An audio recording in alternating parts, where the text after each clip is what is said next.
पढ़ो भाई, किसका नंबर है?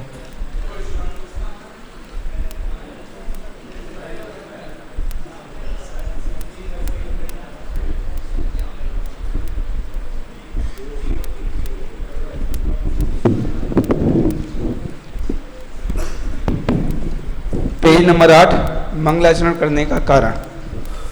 यहाँ कोई पूछे, अरे जहां से छोड़ा उसके आगे पढ़ो ना भाई, बताना मत जरा।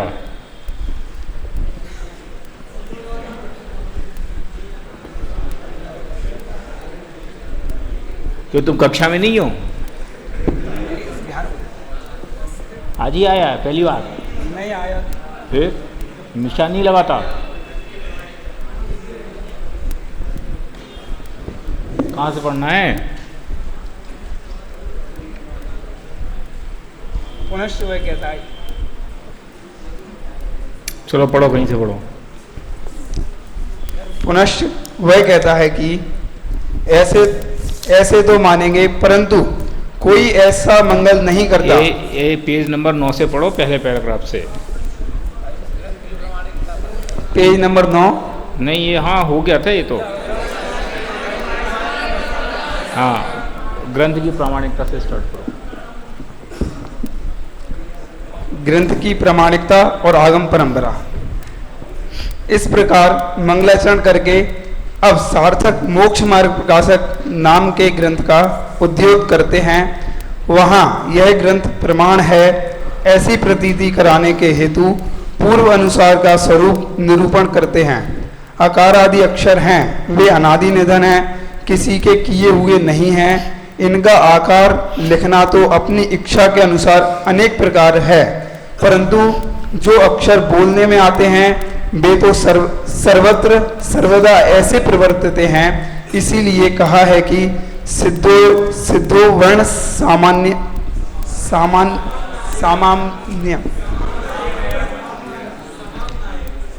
कौन सी कक्षा का है रे तू? क्यों हंस क्यों रहे हो? इसीलिए कहते हैं कि इसमें क्या बुरी बात पूछी मैंने? ये तुम्हें शर्म नहीं आनी चाहिए कि तुम संस्कृत का एक पद नहीं पढ़ पा रहे हो और पूरी कक्षा इसके लिए मजाक उड़ा रही, हंस रही है। तुम लोग को भी शर्म आनी चाहिए। ये कोई कॉमेडी हो रही है?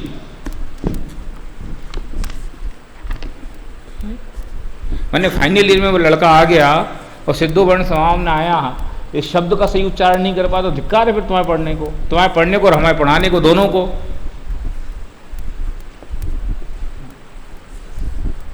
मैंने फिर वो जो जितनी बातें स्टेज से होती हैं सब बातें ही बातें हैं। शांति से कल सवेरे के प्रवचन में कह रहे थे ये बात, है ना, कि अभी तो अपने घर के लोग, इसलिए अपन अपनी बात कर सकते हैं।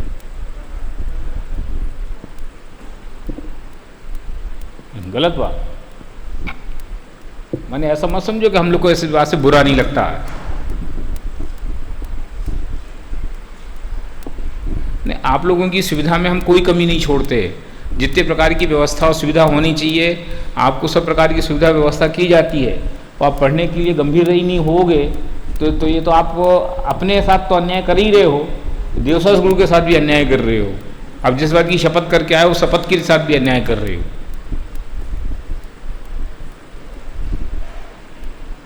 तो मैं माँ बाप ने भी तुम्हें कोई सपने से तो भेजा नहीं, या कोई इच्छा से भेजा है, तुम्हें कुछ देखना चाहते हैं।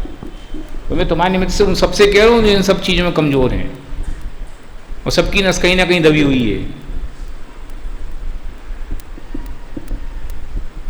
ये छोटी बात नहीं है। माने आप अपनी प्राइमरी सेक्शन की चीज़ों को अगर ठीक नहीं करो तो फिर काहे के लिए पढ़ रहे हो यार?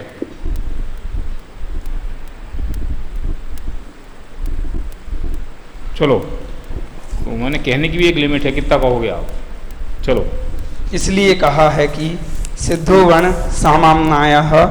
इसका अर्थ यह कि जो अक्षरों का संप्रदाय है सो स्वयं सिद्ध है, तथा उन अक्षरों से उत्पन्न सत्यार्थ के प्रकाशक पद उनके समूह का नाम श्रुत है। वो शांति जी कह रहे थे दादा के का उस उल्लेख करते हुए बात कह रहे थे कि दादा जब कहते हैं ना, मैं सभा में सबसे लास्ट बच्चे को भी खड़ा कर लो, वैसी बात हो गई। चलो।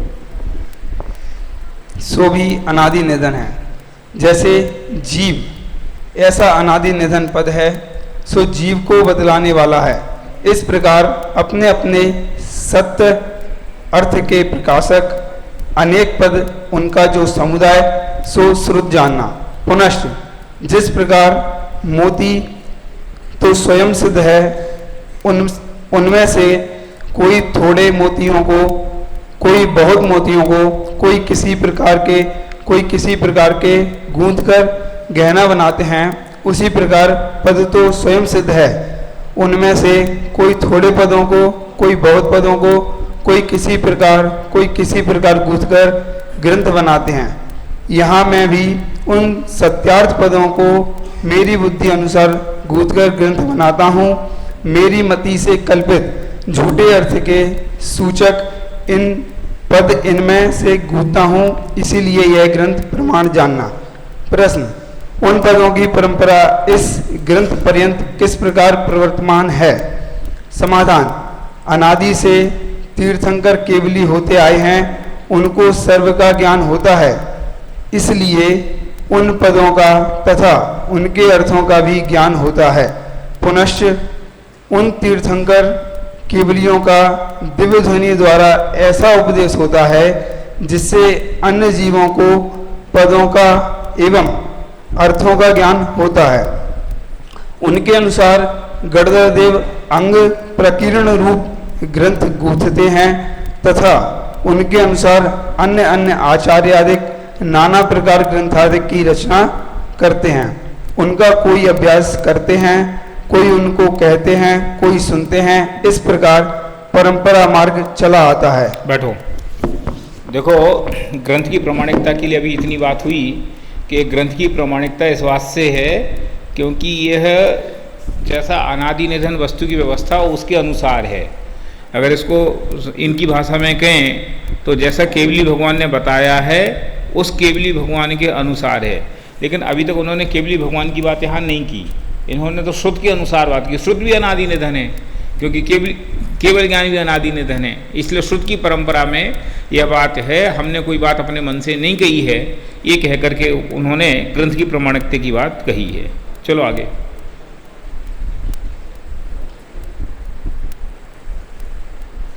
एक आज शुरुआत में कौन पढ़ रहा था? जब मैं नहीं आया था कोई पढ़ रहा था ना, दो लोग। कौन कौन पढ़ रहे थे?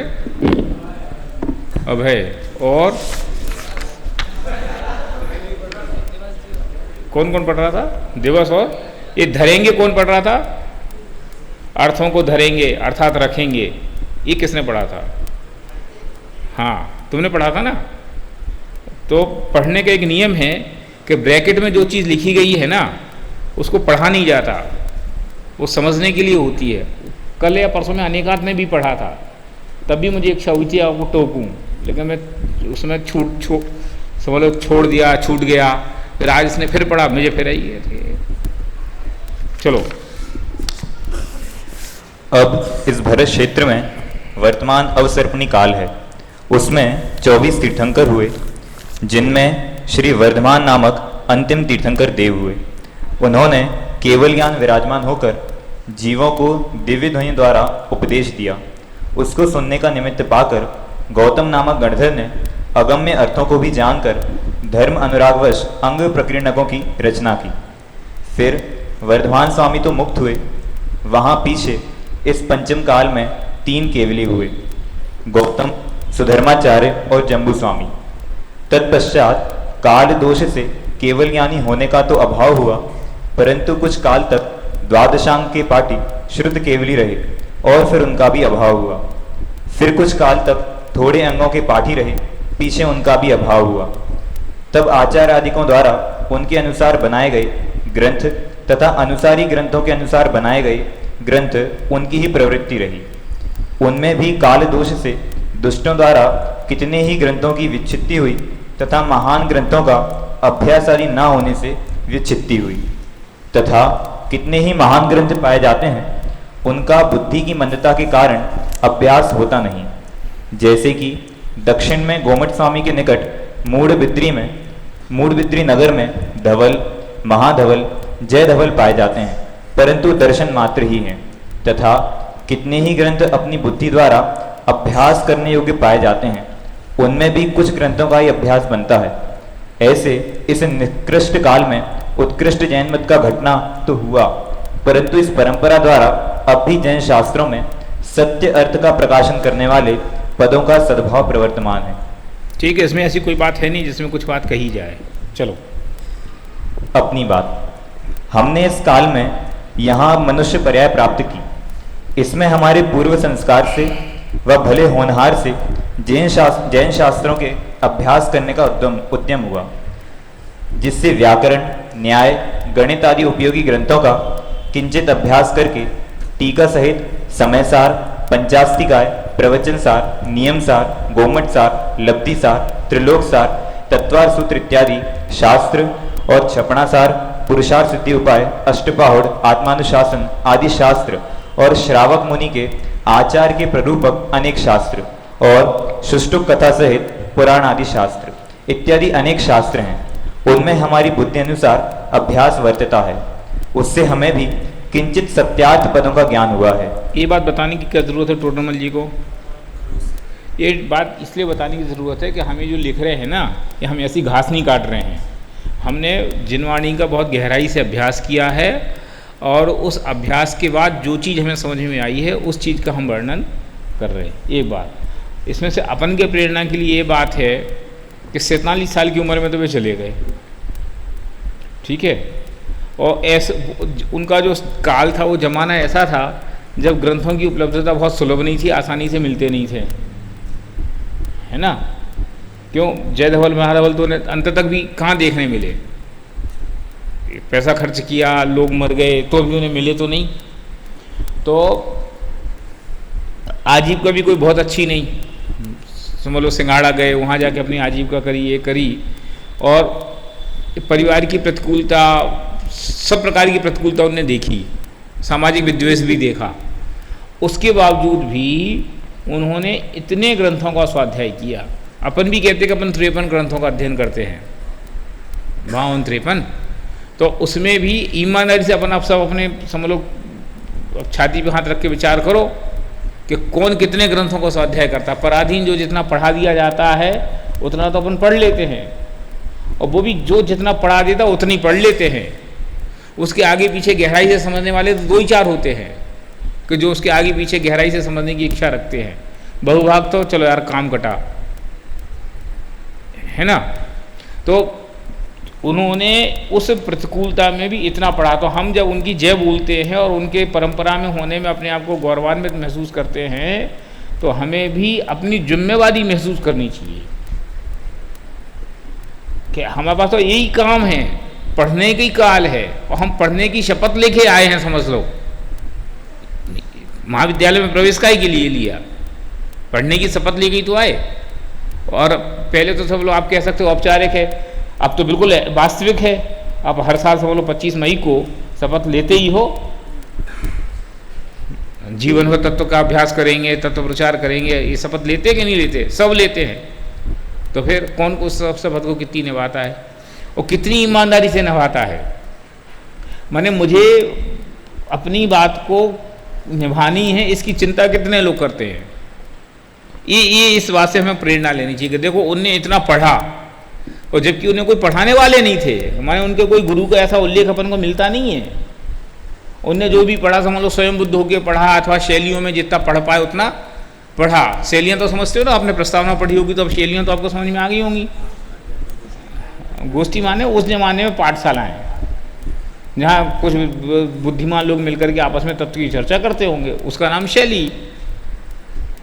तो उसमें जो पढ़ा वो पढ़ा, और फिर तो उनको पढ़ाने वाला कोई मिला ही नहीं, तो उनने जितना पढ़ा अपनी बुद्धि से ही पढ़ा, और उसके बावजूद इतना कर गए।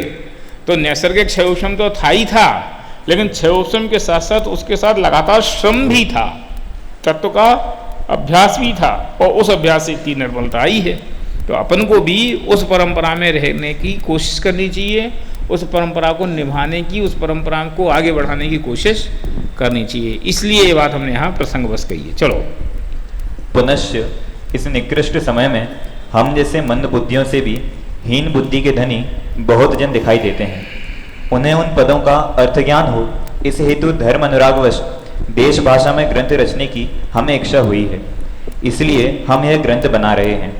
इसमें भी अर्थ सहित उन्हीं पदों का प्रकाशन होता है।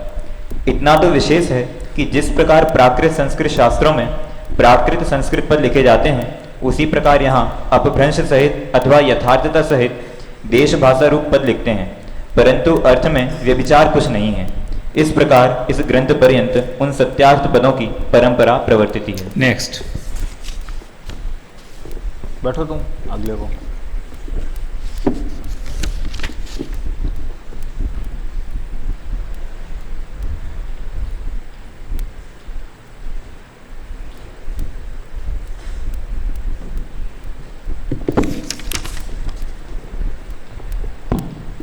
असत्य पद रचना प्रतिषेध। यहाँ कोई पूछता है कि परंपरा तो हमने इस प्रकार जानी। देखो, इस पूरे प्रकरण को आप इस एंगल से भी पढ़ना कि टोडरमल जी ने तो लिखने के एंगल से बात की कि हम इसमें कोई बात असत्य नहीं लिखेंगे, और उसके लिए उन्होंने अनेक प्रकार के तर्क दिए। हम चूंकि जिनवाणी के प्रतिपादक हैं, प्रवक्ता हैं ना, तो हमें अपने प्रतिपादन के एंगल से भी इस बात को समझना चाहिए कि उनने लिखी, हमने बोली, कि हम कोई असत्य बात नहीं बोलेंगे, हम किसी पक्ष की बात नहीं बोलेंगे, हम किसी लोक कसायवश अथवा क्रोध कसायवश कोई बात नहीं बोलेंगे, हम किसी अर्थ का अनर्थ करने की चेष्टा नहीं करेंगे, हम किसी व्यक्ति विशेष को आग्रह करके कोई बात नहीं करेंगे। जो हमें जिनवाणी का यथार्थ स्वरूप समझ में आएगा, बिना किसी भय के, बिना किसी कसाय के, केवल जीवों के हित को ध्यान में रख करके ही कहेंगे। अच्छी बात भी कदाचित कसाय के निमित्त से कही जाए तो अच्छी नहीं है, होता ना। तो हम इस पूरे प्रकरण को उस एंगल से पढ़ेंगे तो हमारे परिणामों में विशुद्धि आएगी। चलो अब यहाँ कोई पूछता है कि परंपरा तो हमने इस प्रकार जानी, परंतु इस परंपरा में सत्यार्थ पदों की ही रचना होती आई, असत्यार्थ पद नहीं मिले, ऐसी प्रतीति हमें कैसे हो? उसका समाधान, असत्यार्थ पदों की रचना अति तीव्र आग्रस्त, अति तीव्र कसाए हुए बिना नहीं बनती, क्योंकि जिस असत्य रचना से परंपरा अनेक जीवों का महाबुरा हो और स्वयं को ऐसी महाहिंसा के फल रूप नरक निगोदों में गमन करना पड़े, ऐसा महाविपरीत कार्य तो क्रोध मान माया लोभ अत्यंत तीव्र होने पर ही होता है, किंतु जैन धर्म में तो ऐसा कसायवान होता नहीं है। ठीक है ना, कि यही बात आप अपने बोलने के संदर्भ में भी समझो कि कोई विपरीत बात कही जाए और जिसके कारण से जीवों का बुरा हो, ये बात कब कही जाए कि तीव्र कसाय हो, माने जीवों का भी बुरा होएगा और हमें भी नरक निगोद जाना पड़ेगा। माने ऐसा नहीं है, वो है ना, बच झूठ से ती नरक पहुंचा,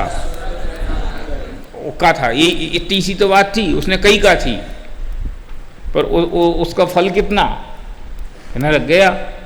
तो हम भी अगर जिनवाणी के एक पद का अन्यथा अर्थ करेंगे जान करके, ये जानते हुए कि नहीं भी इसका ये अर्थ नहीं है, तो अभी हम किसी कसायवश अन्यथा अर्थ करेंगे तो उसका फल क्या है कि नरक निगोद है। तो जीवों का भी अहित होएगा और हमारे भी अनंत भाव बिगड़ेंगे। तो जिस काम में ऐसा खतरा होए, जिस काम में ऐसी समझ लो क्या बोलता नुकसान ख्याल में आता हो, तो वो कब करे आदमी कि जब तीव्र कसाय हो। और टोडरमल जी की गारंटी दे रहे कि ऐसी कसाय जैन दर्शन जैनी व्यक्ति को नहीं होती। कितनी बड़ी बात कह रहे, भरोसा देखो कितना बड़ा। अब ये बात अपन अपने बात पे लगाओ कि जो जी तत्व ज्ञान का अध्ययन कर रहे हैं उनके चित्त में ऐसी तीव्र कसाय नहीं होती। और बात भी सच्ची है, माने ऐसा नहीं है। अभी आप बाहर निकल के देखो, लड़कों के चित्त में ऐसी कसाएं होती हैं, अपने विद्यार्थियों के चित्त में तो ऐसी कसाएं देखी भी नहीं जाती। क्यों? क्योंकि जिसके चित्त में जैन दर्शन पढ़ने की बुद्धि है, जो जैन दर्शन पढ़ने की इच्छा रखता है, जो अपना कल्याण करने की भावना रखता है, उनके चित्त में, उनके जीवन में वैसे कसाय भाव आ ही नहीं सकते। अपन तो जैन दर्शन पढ़ने की बात कर रहे, सामान्य जैनी के चित्त में भी एक लिमिट से बाहर कसाय नहीं आती। कि मैं क्या, तुम जैनी गुस्सा करेगा तो कितना करेगा, उसके गुस्से की का लेवल कितना है ना। तो ये अपना महाभाग्य है कि अपन ऐसे कुल में जन्मे जिसमें कसायों का स्टैंडर्ड इतना है ही नहीं, उतनी तीव्र कसायों की होती नहीं है, परिणामों में सहज विशुद्धि बनी रहती है। बोल भाई।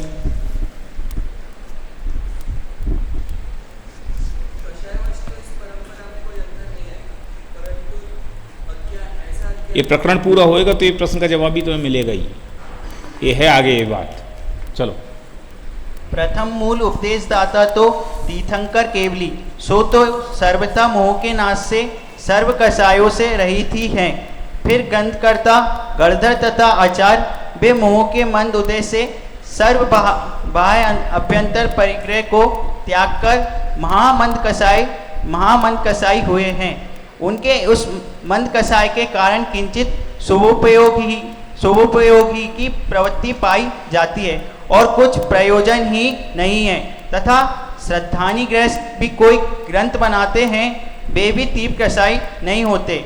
यदि उनके तीव्र कसाय हो तो सर्व कसायों का जिस प्रकार से नाश करने वाला हो, जिन धर्म उसमें रुचि कैसे होती, अथवा जो कोई मोह के उदय से अन्य कार्यों द्वारा कसाय का पोषण करता है तो करो, परंतु जिन आज्ञा भंग करके अपनी कसाय का पोषण करे तो जैनीपना नहीं रहता। इस प्रकार जिन धर्म में ऐसा तीव्र कसाई कोई नहीं होता, जो असत्य पदों की रचना करके पर का और अपना पर्याय में बुरा करे। बैठो। नेक्स्ट देखो, इस बात को आप अंडरलाइन करो। कोई मोह के उदय से अन्य कार्यों द्वारा कसाय का पोषण करता है तो करो, परंतु जिन आज्ञा भंग करके अपनी कसाय का पोषण करे तो जैनीपना नहीं रहता है। कितनी बड़ी बात है कि अपनी बात का पोषण करने के लिए जिन आज्ञा का भंग करे तो उसका जैनपना भी खत्म हो जाए। ठीक है, चलो।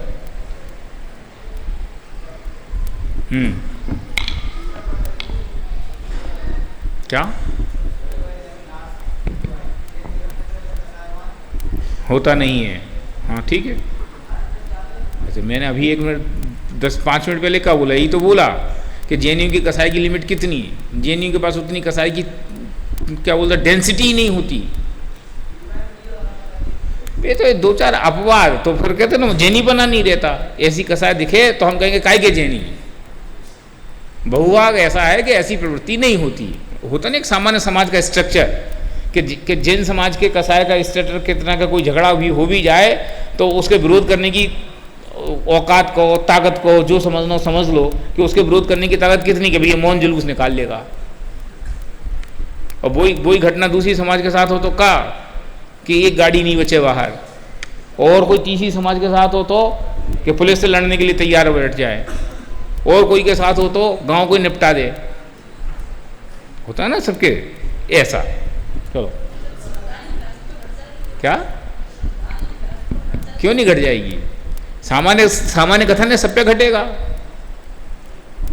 और इस कथन को स्थूल अपेक्षा से सामान्य समझना कि जैन समाज में मंद कसाई होती है, अथवा ऐसा को मंद कसाई होता है तो जेएनयू में पैदा होता है, तीव्र कसाई होता है तो जेएनयू में का को पैदा हुए। फिर जहाँ कसाई का व्यापार है वहाँ जाए ना, ऐसा। क्या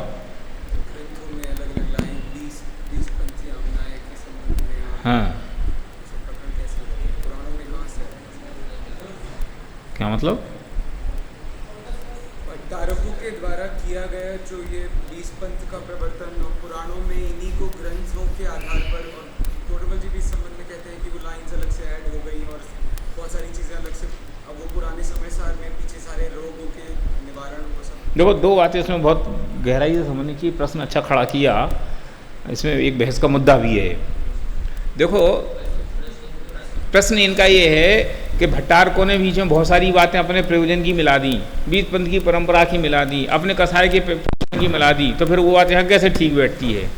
तो पहली बात तो ये कि जिन्होंने कसाय बस ये काम किया उसकी तो अनुमोदना है नहीं, उसको तो उन्होंने कह दी उसका जेनीपना नहीं रहता।